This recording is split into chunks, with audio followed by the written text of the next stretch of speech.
What will you do? Light it.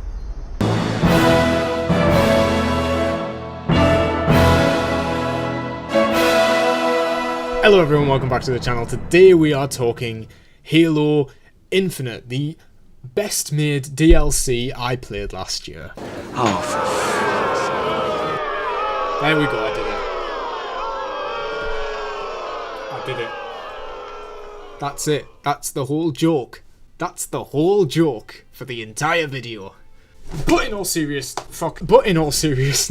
obviously I'm a little bit late to this ballpark that is Halo Infinite, but I have finished the campaign a few weeks ago and I had to sort of just work out what was wrong with it. Because yes, although the game is a very well-made game, it is, I should probably preface that before I get hate. I really enjoyed my time with Halo Infinite. I found it an incredibly engaging, emotionally investing story, and I am focusing entirely on the campaign here. Yes, I'm aware the multiplayer is a piece of shit. What? What the fuck? But I didn't pay 50 quid for that. I paid 50 quid to play as Master Chief. Some people love the story, they love the simplicity, the dialed back, nature of the story. It's not as massive or impactful as Halo 5 was. It's a noticeable retreat into, let's just get something right before we start to go crazy with the world, which Halo 4 and 5 had done. On the other end, some people are incredibly disappointed with the fact that Halo Infinite is incredibly dialed back. It has very little in the way of progression in terms of the overall story. Instead, 343 have clearly had a massive push on keeping the fanbase happy. The biggest thing for me is that the entire game feels like a DLC, and that's really quite strange. It's something which a Halo game has never really felt like before. Every Halo game has been massively ambitious. Halo 5, despite being the, black sheep of the family, was the most ambitious Halo game to date. One which clearly didn't pay off. It wanted to be an esports title. It wanted to have a deep-seated lore. It wanted to introduce new and old characters and bring characters from comic books, spin-offs, and tie them all together, while also telling the grandest story Halo had ever seen with the betrayal of Cortana.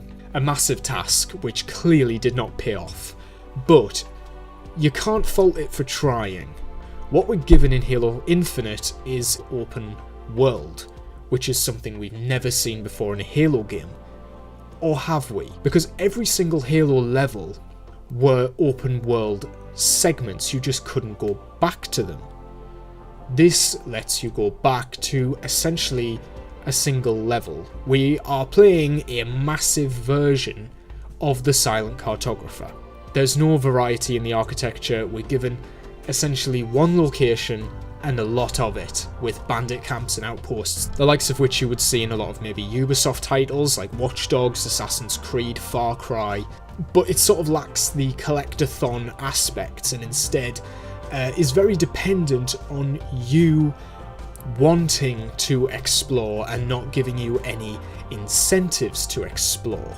That doesn't change the fact that the world we're in currently is extremely limited and it feels like a single level, which the game almost tricks you at first into thinking is not going to happen, because the first maybe third of the game is actually quite a linear path and reminded me a lot of Halo 4 in all the best ways. However, when the game finally does open up, I thought, oh wow, this is a great level, only to be reminded that no, this is actually going to be the entire game.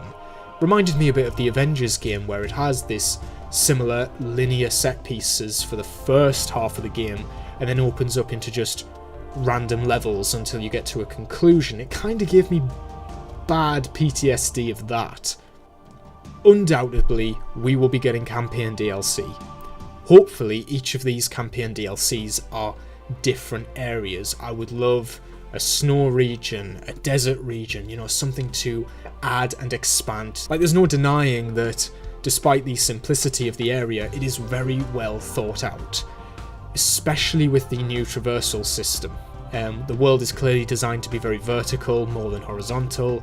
It has horizontal segments for the warthog and everything. On paper, everything works really well. It's just the actual visuals and the variety of gameplay is quite similar. And in terms of that actual gameplay loop that I said they did so well, the good thing about Halo Infinite is by far its gameplay. It feels not only like Halo, but it feels modern. It doesn't feel like we're going backwards. You could say that it feels like Doom, because it has a lot of elements that were in that game. Just because two games have a grapple hook doesn't mean they are exactly the same. So on that front, they've really got nothing wrong. The actual gameplay loop is completely fine. It's the fact that, you know, an important rule of making an open world is to keep people engaged. You actually shouldn't just enjoy exploring it, you should want to explore it and look for new, interesting things. And we do have some outposts, some bandit camps, things like that. But things that made games like Skyrim or Fallout so immersive was the 30-second rule. Every 30 seconds, something should capture your eye. No matter how big or small your world is, people are going to get bored if they just run for 40 minutes without anything happening. This is boring. Infinite does have a few collectibles in it in the form of the Valor system. It has the upgrade point things you can use to upgrade your grapple hook or your drop wall or things like that. The problem is, for me personally, the grapple hook was the only thing I really needed to upgrade. Once I'd upgraded the grapple hook, I didn't really see much point in upgrading anything else, and it made these collectibles a little bit worthless. I didn't really feel any need to find them. I mean, I understand there's some lockers you can find that have multiplayer cosmetics, but there's no real rewards to get in the game apart from audio logs, if you're interested in finding out more about the story. And I think that's where it really lacks, because I find myself knowing that the game is really fun to play, but not really having a reason to play it. Well, I feel like I've already done everything. There's nothing else to find. There's no secrets that unlock any sort of permanent reward. And in a way, that's a really good thing, because I feel like I've been engineered as a customer to want sort of little serotonin boosts, you know. Oh, I found a new outfit. I completed 100 feathers and got a cape. Whereas Halo Infinite is very along the line of organic, sort of, you should want to go and see what's at the top of that mountain. Yes, there's probably going to be very little, maybe a little camp or something, but it's about the journey to get to it. I think what Halo needs going forward in Infinite's life cycle is a bit more incentive to actually explore the world, maybe a few more collectibles, a little bit more unlockable rewards, you know, give us new upgrades, not just a grapple shot, maybe give us cosmetics. I mean, Reach had a really great idea with the cosmetic system that you would unlock points by killing enemies, and those points would go towards unlocking new pieces of gear, so you could customize your Noble 6. It also defeats the point in an upgrade tree when really all you're doing is upgrading equipment and not upgrading Master Chief himself. It's not like you can make him take less damage or make him reload faster or anything like that. Your Master Chief is always going to be 99% the same as the other one. It's just whether your grapple shot electrocutes people or not. It's going to be very interesting to see how these DLCs do. I really hope there actually is campaign DLCs, because I don't know if they've even been confirmed yet. So with that said, please tear apart all of my arguments, give me some kind of feedback. I'm very interested to see how Halo goes with its future updates, and as the title suggests, it really is a good start. Let me know what you think down in the comments below. Don't forget to like, share, comment, and subscribe. And I will see you on the next video.